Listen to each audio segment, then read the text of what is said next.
উমরে ফারুক যখন আমিরুল মুমিনিন খলিফা, তখন ছেলে আব্দুল্লাহকে পাঠিয়েছিলেন যে যাও একটা অনুমতি আগে থেকে নিয়ে রাখো আম্মাজান আয়েশার কাছ থেকে, যেহেতু ঘরটা ওনার, ওনাকে বলে রাখো যে আমি মারা গেলে যেন আমার দুই বন্ধু মোহাম্মদ সাল্লাল্লাহু আলাইহি ওয়াসাল্লাম এবং আবু বকরের পাশে যেন কবর দেয়া হয়। তো আব্দুল্লাহ এসে বললো, আব্বা জান তো এই পয়গাম পাঠিয়েছেন।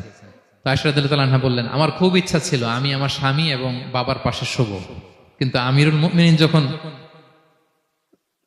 চেয়েছেন এটাকে আমি ফিরিয়ে দিতে পারি না।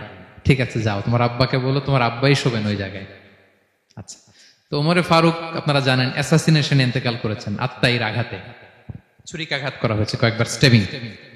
এত জখম হয়েছে, দুধ দিলে ওই জায়গা দিয়ে দুধ বের হয়ে যায় না, বীজ পানি দিলে বের হয়ে যায়। তো সবাই বললো, আমিরুল মুমিনিন আপনি এবার ওসিয়ত করেন, কে হবে আপনার পরে লিডারশিপ, কে নিবে, মুসলিম উম্মাত অনেক বড় হয়ে গেছে। তখন তিনি ওসিয়ত করলেন এবং ছেলেকে আব্দুল্লাহকে আবার বললেন যে আব্দুল্লাহ আবার যাও, যে আম্মাজানের থেকে অনুমতি নাও।